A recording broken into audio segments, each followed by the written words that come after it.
Hello दोस्तों, आकाश गंगा यानी हमारी मिल्की वे गैलेक्सी रात के वक्त साफ आसमान में धूल और बादलों सा दिखने वाला ये है हमारा मिल्की वे गैलेक्सी, जिसके अंदर हमारा सोलर सिस्टम, हमारी अपनी धरती और हम सब आते हैं। और कैसा लगेगा आपको ये जान के कि इसी आसमान में हमें दिखता है मिल्की वे का किलर, जी हाँ, एंड्रोमेडा गैलेक्सी, जो बिल्कुल तेजी से मिल्की वे की तरफ आ रहा है। और जब ये दोनों गैलेक्सी आपस में टकराएंगे तो जन्म होगा एक नई गैलेक्सी का, जिसके बारे में आज हम बात करने वाले हैं, और उसका नाम होगा मिल्कोमेडा Galaxy. We are on a collision course in mutual descent towards our neighboring large galaxy Andromeda, also a system of several hundred billion stars. Milkomeda galaxy के बारे में जानने से पहले हमें कुछ बेसिक्स समझना होगा। आइए चलते हैं एक रियलिटी चेक पे। रियलिटी चेक का मतलब ये है कि हम इंसान कहाँ बिलोंग करते हैं और ये स्पेस कितना बड़ा है। तो फर्स्ट टर्म है रोटेशन एंड रेवोल्यूशन। जी हाँ, अपने एक्सिस पे घूमने को हम रोटेशन कहते हैं, और अगर उसी एक्सिस से हम किसी और का चक्कर लगाते हैं उसे रेवोल्यूशन कहते हैं। अर्थ अपने एक्सिस पे घूम भी रहा है और सन का परिक्रमा भी कर रहा है, मतलब चक्कर लगा रहा है, तो रोटेशन भी कर रहा है और रेवोल्यूशन भी कर रहा है। रात को जब आप उठ के आसमान की ओर देखते हो और आपको दिखता है बहुत सारे तारे जो कि बहुत स्टेबल है, बहुत शांत है, और आप बहुत अच्छा महसूस करते हो बीच पे बैठ के चाय पीते हो उसको देखते हुए। पर एक्चुअली में हमारा यूनिवर्स ऐसा है नहीं, जो दिखता है वो होता नहीं है। जी हाँ, हर चीज इतनी फास्ट है जो हम सोच भी नहीं सकते। आपको एक छोटा एग्जांपल देता हूँ। हमारी धरती 1600 किलोमीटर पर आवर की स्पीड से रोटेट कर रही है। जस्ट एग्जांपल के लिए समझा दूं, एक कमर्शियल प्लेन भी 700 से 800 किलोमीटर पर आवर की स्पीड से उड़ता है। हमारी धरती सिर्फ रोटेट 1600 किलोमीटर पर आवर की स्पीड से कर रही है। तो आप गेस कर सकते हो कि ये सन का रेवोल्यूशन, जहां ग्रेविटी बहुत ज्यादा है, उसका रेवोल्यूशन वो कितने टाइम में करती होगी। नंबर हिला देंगे आपको, 1,07,000 किलोमीटर पर आवर। जी हाँ, हमारी धरती सन का रेवोल्यूशन 1,07,000 किलोमीटर पर आवर की स्पीड से कर रही है। तो आइए कुछ और फैक्ट्स मैं आपको हमारे सोलर सिस्टम के बारे में बताता हूँ। सैटर्न, जो कि हमारे सोलर सिस्टम का सेकंड सबसे बड़ा ग्रह है, सैटर्न अपने एक्सिस पे 36,000 किलोमीटर पर आवर की स्पीड से रोटेट कर रहा है, और इसका रेवोल्यूशन रेट है 34,000 किलोमीटर पर आवर। जुपिटर, जो कि हमारे सोलर सिस्टम का सबसे बड़ा प्लैनेट है, उसका रोटेशन स्पीड है 43,000 किलोमीटर पर आवर। जुपिटर सन का चक्कर लगा रहा है 47,000 किलोमीटर पर आवर की स्पीड से। हमारा सन का स्पीड क्या है, रोटेशन और रेवोल्यूशन का? सन के अपने रोटेशन का स्पीड है 7,200 किलोमीटर पर आवर।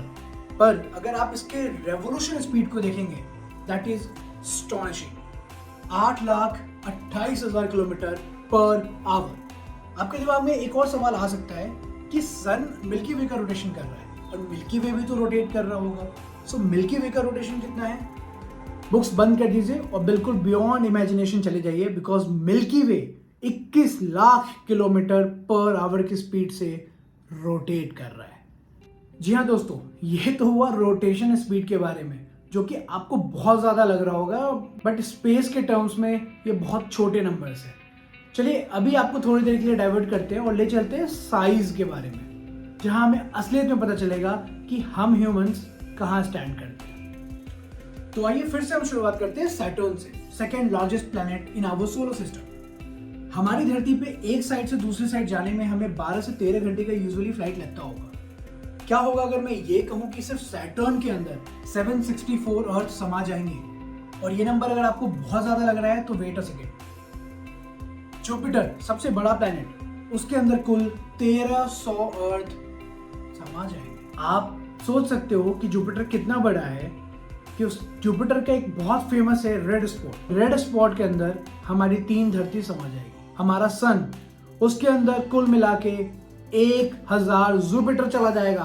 अब काउंट करते रहना कितना हुआ। और अगर हम स्टार्स की बात करें और आपको हमारा सूरज बहुत बड़ा लग रहा है जिसके अंदर 1,000 जुपिटर चला जाएगा, वेट अ सेकेंड, एक और स्टार है जिसके बारे में मैं चाहूंगा कि आप खुद जाएं और इंटरनेट पे ढूंढे उसे। उसका नाम है UY स्कूटी। तो अब हम वापस आते हैं स्पीड पे। यूनिवर्स की सबसे फास्ट चलने वाली चीज है लाइट, जिसकी स्पीड है 3 लाख किलोमीटर पर सेकेंड। और अगर लाइट इसी स्पीड से पूरे 1 साल तक ट्रेवल करे, उस डिस्टेंस को हम कहते हैं 1 लाइट ईयर। तो अगर साइज का अंदाजा हो गया हो तो आपको पता चलेगा कि हमारी धरती कितनी छोटी है, उस धरती पे हमारा देश कितना छोटा है, उस देश में हमारा स्टेट या हमारा डिस्ट्रिक्ट कितना छोटा है, और उस डिस्ट्रिक्ट के छोटे से गली के छोटे से घर में खड़ा मैं या हम जैसे लोग कितने छोटे हैं। 1 लाइट ईयर बहुत सारा डिस्टेंस होता है अगर लाइट की स्पीड से आप ट्रैवल करते हो। और अगर आपको ये डिस्टेंस बहुत ज़्यादा लग रहा है तो थोड़ी देर रुकिए, शायद आप अपनी इस सोच को बदल लेंगे। सन से निकलने के बाद सबसे पहले लाइट पहुंचती है हमारे सौरमंडल के पहले ग्रह पे, जिसका नाम है मर्क्यूरी। मर्क्यूरी तक पहुंचने में लाइट को 2.5 मिनट्स लगता है। उसके बाद है सेकंड प्लैनेट वेनस। वेनस तक लाइट पहुंचता है 4 मिनट के बाद। नंबर 3 पे जैसा कि मैं आपको बता चुका हूं अर्थ है। हमारे पास आते आते इसे तकरीबन 8 मिनट 20 सेकंड लग जाता है।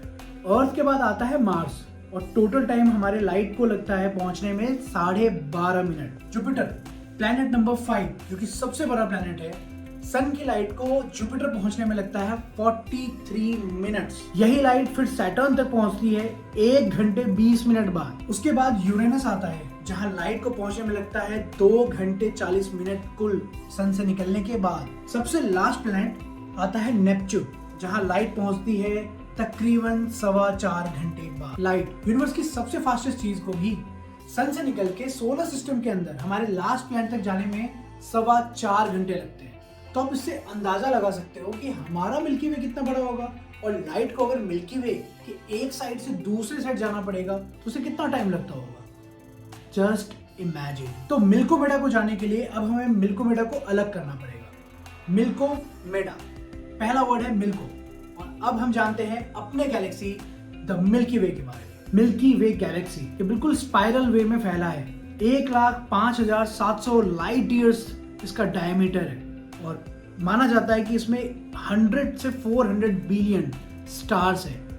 तो दोस्तों जान के आपको हैरानी होगी कि 1920 से पहले हमारे मोस्टली एस्ट्रोनॉमर्स ये मानते थे कि यूनिवर्स के सारे स्टार्स हमारे मिल्की वे में है, और मिल्की वे ही एक गैलेक्सी है। 1920 के बाद एडविन हबल, जिनके नाम पे नासा ने एक बहुत बड़ा टेलीस्कोप भी स्पेस में भेजा था, एडविन हबल वो पहले साइंटिस्ट थे जिन्होंने बताया कि milky way is just another Galaxy, और ऐसे करोड़ों गैलेक्सीज और हैं हमारे यूनिवर्स में।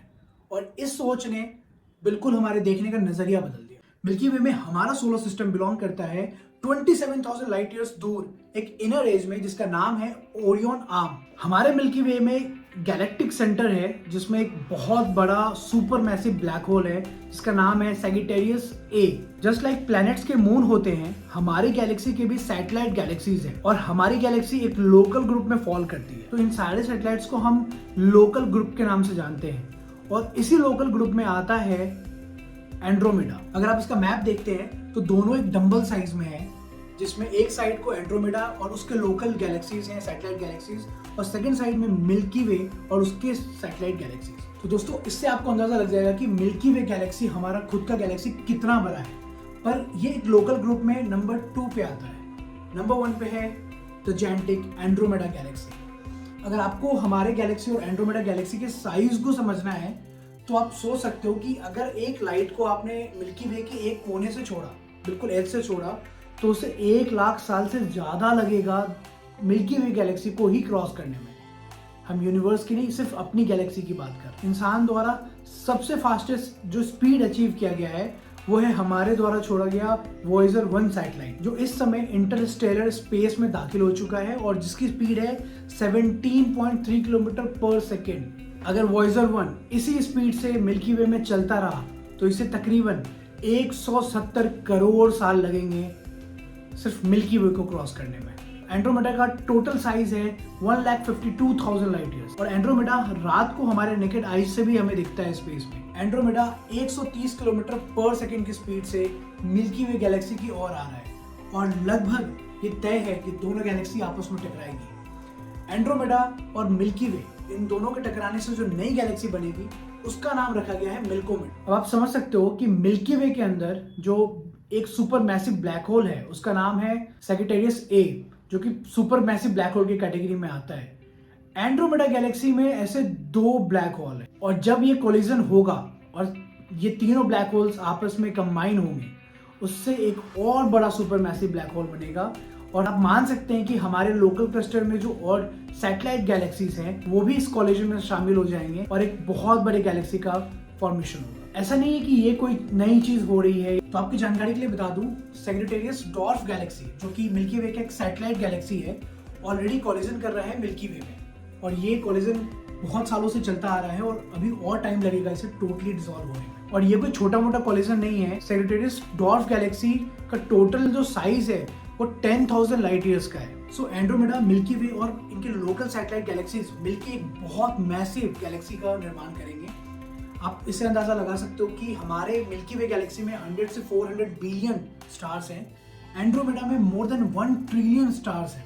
मैं प्लैनेट्स और मून्स की बात ही नहीं कर रहा। फिर हमारे लोकल ग्रुप सैटेलाइट गैलेक्सीज में भी thousands and lakhs of stars होंगे। इन सबको जो मिला के मिल्कोमेडा गैलेक्सी बनेगा वो बहुत मैसिव होगा। तो आप इमेजिन कर सकते हो कि जब एंड्रोमेडा गैलेक्सी बिल्कुल मिल्की वे गैलेक्सी से टकराने वाला होगा तो हमारे आसमान का नज़ारा कितना बदला होगा रात को। और ऐसा भी नहीं है कि ये कोलिजन बहुत ही इमीडिएट होगा और 1-2 दिन 1-2 हफ्ते में ये बिल्कुल नई गैलेक्सी का फॉर्मेशन होगा। कोलिजन को भी होने में मिलियंस ऑफ ईयर लगेंगे। जब तक सेटल डाउन होगा उससे millions and millions of year लगेंगे एक नई गैलेक्सी का फॉर्म होने में। तो साइंटिस्ट ने इन दोनों गैलेक्सीज का हाफ नेम निकाला और एंड्रोमेडा और मिल्की वे का नाम कंबाइन करके बनाया मिल्कोमेडा। हम इंसान अभी तक अपनी मिल्की वे गैलेक्सी को ही पूरी तरह से नहीं समझ पाए। एंड्रोमेडा गैलेक्सी के बारे में अभी हमें बहुत कुछ जानना बाकी है। हमारे लोकल ग्रुप में ही मोर देन 80+ गैलेक्सीज हैं जिनके बारे में अभी जानना बाकी है और ये सिर्फ एक ग्रुप ऑफ गैलेक्सीज है। यूनिवर्स कितना बड़ा है। तो दोस्तों, कैसा लगा हमारा ये मिल्कोमेडा का कहानी? जी हाँ, ये एक फ्यूचर है जो डेफिनेट है, बट इसे होने में अभी 4 से 5 बिलियन ईयर्स है। तो तब तक पता नहीं इंसान कहाँ होगा और क्या पता धरती भी तब तक एक करवट ले चुकी होगी। डायनासोर्स की तरह इंसान भी जा चुके होंगे और कोई नई प्रजाति होगी। स्पेस एक ऐसी चीज है जिसको समझने और जानने में इतना इंटरेस्ट है हम सबको, पर हम इसे कहानियों की तरह सुने तो बहुत मजा आता है। मैं चाहूंगा अगली बार हम बात करें कुछ हमारे सोलर सिस्टम के बारे में। एग्जाम्पल सैटर्न और सैटर्न के 2 फेवरेट मून एन्सेलेडस और टाइटन। हम बात कर सकते हैं ब्लैक होल के बारे में। हमारे पास बहुत कुछ है जानने को और मेरे पास बहुत कुछ है शेयर करने को। तो दोस्तों, ये मैं आपके ऊपर छोड़ता हूँ। आप मुझे कमेंट बॉक्स में बताइए कि नेक्स्ट वीडियो मुझे किस पे बनाना चाहिए। अगर ये वीडियो आपको अच्छा लगा होगा और नॉलेजेबल लगा होगा तो please like and subscribe and share to your friends. Thank you. जय हिंद।